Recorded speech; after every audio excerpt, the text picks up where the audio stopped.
be dispensed with? Without objection. Mr. President, following a busy summer in the Senate, it was great to spend a little bit of time back home in Texas and for at least a couple of days in the great state of Vermont, courtesy of the presiding officer's recommendation. I always look forward to the Washington break here in Washington because it gives me time to travel across my state and to hear from many of the 30 million Texans that I'm honored to represent. I enjoy getting an update from them on what's happening, to hear their concerns, and to talk to them about what I'm working on. One example of that was the Carla Walker Act. This bill carries the name of a 17-year-old Texan who was tragically murdered in 1974 and whose case went unsolved for many decades, nearly 5 decades. It wasn't until September of 2020 when Carla's family finally received the answers that they'd been searching for. DNA evidence was collected at the crime scene, was sent to the state DNA testing facility in the Woodlands, Texas, called Othram. Now, just a little bit of detail, traditional DNA testing frequently will not tell you everything you need to know about who this is the sample from. But thanks to forensic genetic genealogy, or FGG, enhanced DNA testing was able to identify Carla's killer, and justice was served. FGG, this enhanced DNA testing analysis, has the potential to provide answers for countless victims and their families. And I'm working on legislation to make it more widely available when needed, especially for criminal investigations. As this legislation is being worked on, it was great to hear about the usefulness of this DNA testing technology from law enforcement as well as forensic DNA experts. I also had the pleasure of meeting Carla's family, who finally received closure after decades because of this enhanced DNA testing process. But it's not just the bills that are in the works. I also appreciate the chance to hear firsthand about how the laws that we've passed recently are actually being implemented. One great example of this is the CHIPS Act. Last week I visited the University of Texas at Austin for its first annual Semiconductor Day. University of Texas has built strong partnerships with companies and other academic institutions across the state and nation and is eager to do its part to help revitalize America's semiconductor industry. Just a refresher, we used to produce about 1/3 of the advanced semiconductors in the world, but now that's down to about 10%. 90% of the world's advanced semiconductors are manufactured in Asia.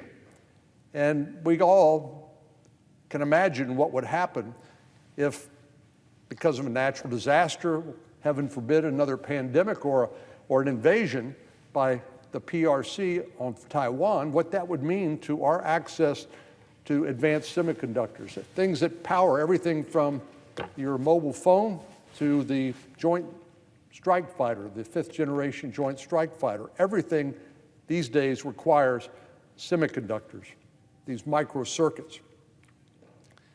Well, the university has launched the Texas Institute for Electronics, or TIE as it's called, which will support the future of semiconductor manufacturing through education, training, and collaboration with industry leaders.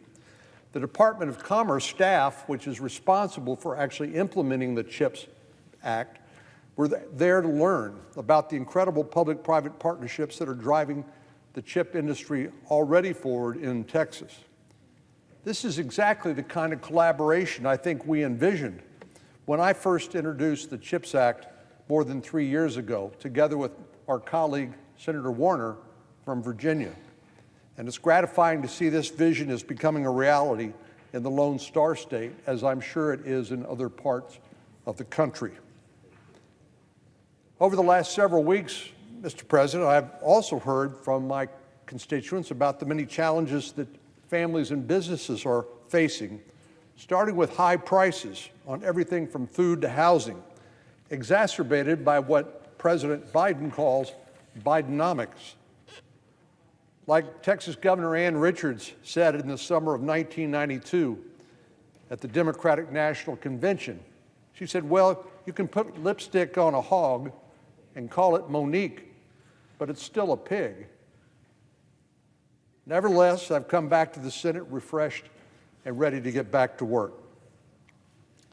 So I listened to what the Majority Leader has said and written about his agenda for this period between now and the end of the month. We face a number of deadlines to fund the government and reauthorize critical federal programs. This year, 4 major deadlines arrive on September the 30th, just 25 days from now, or 16 legislative days. 16 days. Of course, none of these deadlines popped up out of nowhere. We've had plenty of warning and plenty of time to advance each of these bills. But the Senate Majority Leader, the one responsible for the Senate agenda, and who is the only person in the Senate who can actually schedule floor action, has created this mashup and dysfunction. As it turns out, some of the biggest legislative achievements of the year have actually been led by this side of the aisle, by Republicans, who fought to overturn damaging Biden administration rules. The Senate did pass legislation to raise the debt ceiling and place caps on discretionary spending. But it's important to remember that this was a deal cut between the Speaker, Speaker McCarthy, and President Biden. The Senate was essentially a bystander. The biggest accomplishment of the year so far has been passing the annual defense bill. Not a small thing, but it's still a long way from reaching the President's desk. I would say, Mr. President, that considering the number of must-pass bills still on our agenda for the year, that's an embarrassingly short list of accomplishments. So now we have a lot that needs to be done in the next 4 weeks, but really, I think you'd have to acknowledge this schedule is designed to fail. Designed to fail. One of the biggest tasks we have to complete in that time is to fund the government. And it looks like we're in for a bumpy few weeks. But I would hasten to point out, this is not a bug, but a feature of the Majority Leader's plan. In other words, it didn't have to be this way. This is all according to Senate Majority Leader Schumer's plan. Why? Well, it maximizes his leverage on the final product to the detriment of every other senator on our side and on yours. Why, Senator Schumer might ask, would I let 99 other senators participate in the appropriations process when I can hold it hostage for my demands? And to be clear, the Senate Appropriations Committee has done its job, passing 12 bipartisan appropriation bills out of committee. And they did that before the August recess. You know, when you look at the schedule and what it is that hasn't been done and needs to be done in such a short period of time, it is incredible to me that the Senate Majority Leader decided that the Senate would be out of session for 40 days. 40 days. That's how long it's been since we were here last, especially with all this work to do. And we've not been in session on most Mondays recently, starting on Tuesday and then wrapping up 2 days later on Thursday afternoon. So I think the picture of the Majority Leader's plan is becoming very clear. Party line disagreements over funding levels are nothing new, but the path to success is especially muddy this year. Several months ago, Speaker McCarthy and President Biden reached a deal that raised the debt ceiling in exchange for deeply needed spending cuts. The national debt has ballooned to more than $32.8 trillion. And the American people are unhappy with Washington's out-of-control spending. Well, that's exactly what the Speaker sought to address during the debt ceiling negotiations with the White House this spring. And it's no question he made substantial progress toward that goal. He negotiated across-the-board spending cuts, marking a small but significant step to curb Democrats' reckless spending habits. Now, with the funding deadline just 3.5 weeks away, Republicans on both sides of the aisle are eager to make good on our promise to return to responsible government spending bills.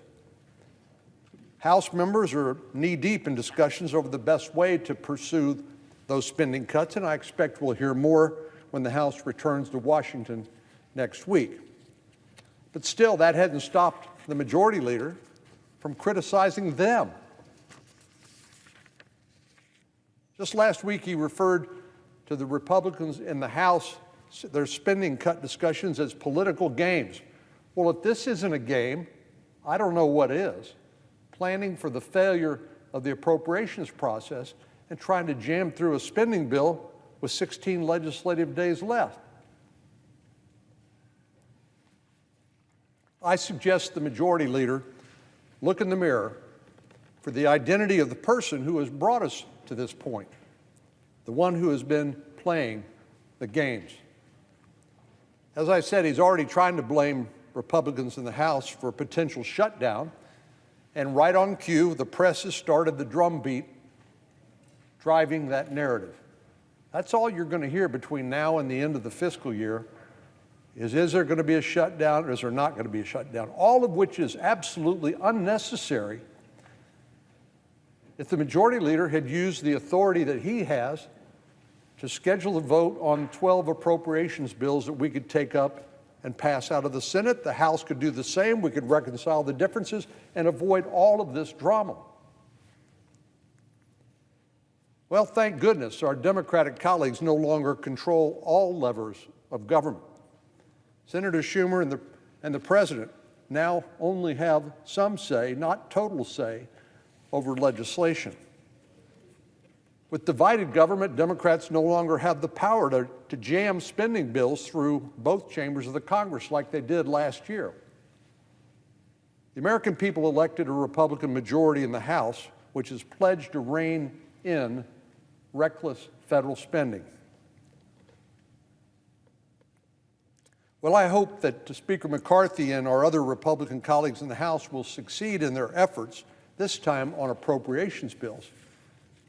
It's nothing unusual for the House and the Senate to have a different approach when it comes to spending money, what those priorities are, what the top line should be. It's just entirely within their authority and their responsibility. But they got to have a dance partner. Senator Schumer's got to be willing to engage in a negotiation in good faith, not play these kinds of games and threaten another government shutdown. If Senator Schumer wants to avoid a shutdown, he needs to drop the preemptive blame game and actually listen to the concerns of House Republicans on the federal government's out-of-control spending and then negotiate a compromise. He needs to accept his responsibility. Funding is only one major item on the to-do list. Congress also needs to pass a farm bill, as you can see on the list. My state's home to nearly 250,000 farms and ranches, more than any other state in the country. And 1 out of every 7 working Texans has an ag-related job. I had a chance to sit down with some of these constituents in Lubbock last month and hear how their lives and livelihoods are affected by the farm bill. It's important to them, which means it's important to me. This legislation is critical to America's supply of food and fiber, as well as to the livelihood of the hardworking men and women who grow and produce it. We simply can't let this legislation continue to shift and be delayed. And I know Senator Bozeman, and I suspect Senator Stabenow, are committed to passing a strong bill that will meet the growing needs of our ag industry. But that's on this list, and that's not going to happen either between now and the end of the month. And then there's another item on the list, reauthorize the Federal Aviation Administration. You know, we've all heard news of some of the near misses or collisions of some of the aircraft at our airports, which is harrowing to listen to, those of us especially who do a lot of flying. It's important we update and reauthorize the Federal Aviation Administration Reauthorization Bill. Over the last couple of years, millions of travelers have dealt with widespread flight cancellations, paralyzing staffing shortages, and rising prices. And as I said, we've witnessed or read about some jarring safety issues, including these near collisions on runways in Austin, where I live, Minneapolis, and New York. The agency is clearly lacking when it comes to safety, efficiency, and reliability, and I hope we can address these and other issues with the FAA reauthorization. But it ain't going to happen between now and the end of September when the current authorization expires. Again, this is part of the design, designed to fail, to meet our responsibilities to do things like pass the FAA reauthorization. I know Senator Cruz and Senator Moran are leading the effort on our side of the aisle on the FAA reauthorization, and I know they're committed to helping the agency meet the challenges of today and the future. And I'm sure Chairman Cantwell feels exactly the same way. But last and certainly not least, the two chambers need to resolve the differences between the two bills that we passed, our respective versions of the National Defense Authorization Act, so we can send a final bill to President Biden. Thanks to the hard work of Senator Reid and Senator Wicker, a bipartisan effort in the Armed Services Committee, the Senate bill received an overwhelming vote of support, 86-11. It invests in our military bases, our defense stockpiles, our modernization efforts, and of course, America's service members. The NDAA is vital to our military readiness, and there's no reason it couldn't be completed before the end of the month. But under Senate Majority Leader Schumer's leadership, the Senate's developed a major legislative pileup. If these were cars, this would be a major pileup. Majority Leader has procrastinated when it comes to the Senate's most important duties. In the next few weeks, we need to pass government funding, the Farm Bill, FAA reauthorization, and a final version of the NDAA. These are some of the most fundamental responsibilities of Congress, each of which comes with a clear deadline, which we're preparing to blow through. I'm disappointed that we're now rushing to complete an impossible task of completing all these bills before September the 30th. It's impossible. It's not going to happen. And as I said, it didn't have to be this way. And there's only one person with the authority and the responsibility to avoid this situation. Senior Senator from New York, the Senate Majority Leader. He's the only one who can set the Senate agenda and move a bill across the floor. The presiding officer and I can't do it as rank and file members, but the Majority Leader can, and he simply failed to do so. There's a lot riding on the Senate's productivity this month, and we owe it to the American people to do our best to get the job done with the cards that the Majority Leader has dealt us. Mr. President, I yield the floor.